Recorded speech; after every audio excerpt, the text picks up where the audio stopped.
से या पाकिस्तान से निपटने के लिए, जबकि सरकार तो ये कहती है कि हमने 2 बार बड़े हमले हुए, दोनों बार पाकिस्तान में घुसकर मारा है, इस बार भी मारेंगे। स्पष्ट रणनीति है। देखिए आदरणीय मानव जी, सबसे पहले तो ये जो हमला हुआ है इसकी निंदा करती हूँ और प्रश्न इसीलिए हम पूछते हैं क्योंकि देखिए ये 3 दशकों में सबसे बड़ा हमला है पहलगाम में। बैसरन में किस प्रकार की सुरक्षा थी, इतनी बड़ी सुरक्षा की चूक कैसे हो गई? 30 सालों से जिन हिस्सों में जम्मू कश्मीर के शांति बनी हुई थी, वहां आज अशांति का माहौल कैसे है?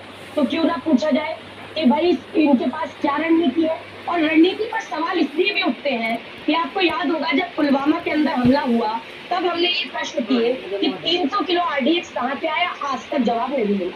मोदी सरकार ने सीआरपीएफ को एयर ड्राफ्ट देने से मना क्यों किया, इसका कोई जवाब, एयर ड्राफ्ट देने से मना क्यों किया, इसका कोई जवाब नहीं मिला। बटालियन के जाने से पहले मार्च को सैनिटाइज क्यों नहीं किया गया, इसका कोई जवाब नहीं मिला।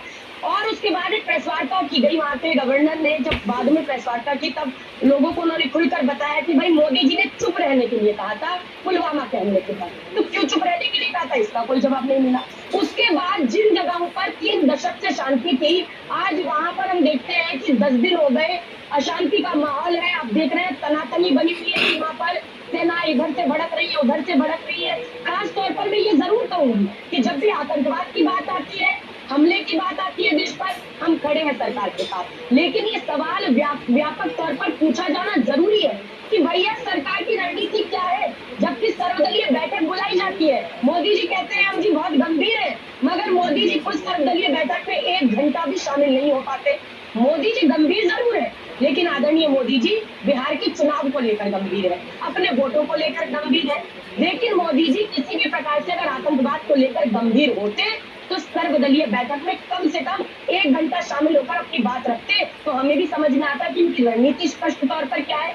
क्यों नहीं अभी तक राष्ट्रीय तौर पर उन्हें शहीदों का जो हम कहना चाहते हैं कि उन्हें शहीदों के सम्मान दिया जाए, शहीदों का दर्जा दिया जाए, जो लोग मारे गए हैं इस हमले में आतंकवादियों के द्वारा, तो क्यों नहीं अभी तक ये किया गया? तो बिल्कुल हम सवाल पूछेंगे, सवाल हमारे स्पष्ट है और हम सरकार से सवाल पूछने का आज हमारा काम ही है, विपक्ष के तौर पर मजबूती से सवाल पूछे तो पूछ रहे हैं। बिल्कुल सही साधना, लेकिन मैं चाहता हूं कि चरणजीत सिंह चन्नी जो कह रहे हैं कि सर्जिकल स्ट्राइक नहीं हुई थी, पाकिस्तान को पता नहीं चला, बम गिराए तो उनको नहीं पता चला, हमें क्या पता चला, सबूत भी नहीं दिए गए। हालांकि बाद में उन्होंने अपने बयान पर लिपापोती की है, पर वो कांग्रेस के आधिकारिक मंच से बाकायदा सीडब्ल्यूसी की मीटिंग के बाद प्रेस कॉन्फ्रेंस में ये बात कह रहे थे। इसीलिए मुझे लगता है पार्टी को भी अपनी लाइन स्पष्ट करनी चाहिए। क्या सर्जिकल स्ट्राइक के सबूत कांग्रेस पार्टी मांग रही है या चन्नी जी मांग रहे हैं? भाई आदरणीय चन्नी जी ने जो भी कहा आपने उसकी भी बाइट दिखाई, प्रेस वार्ता की लगातार आप दिखा रहे थे। उसके बाद जो उन्होंने स्पष्टीकरण दिया आपने उसकी भी बाइट दिखा दी। जब उन्होंने स्वतः अपनी पूरी बात से उन्होंने बदलाव कर लिया तो मैं उस पर क्या स्पष्टीकरण दिया? उन्होंने स्वतः ही स्वयं आगे आकर स्पष्टीकरण दे दिया है। लेकिन सवाल जो बार बार है वो सरकार से पूछा जाना चाहिए और हम मजबूती से पूछ रहे हैं। हम पूछ रहे हैं कि भैया कब कड़ा एक्शन लेंगे, कब कड़ी कार्रवाई करेंगे, कि मोदी जी के बोल वचन कब जाकर खत्म होंगे? क्या चुनाव के लिए जलेबियां ही करते रहेंगे और चुनावी रैलियां ही करते रहेंगे? इसका जवाब आप के शर्मा जी, के शर्मा आपकी बारी है, जवाब दीजिए भाई, कब एक्शन होगा? विपक्ष पूछ रहा है, कांग्रेस पार्टी पूछ रही है।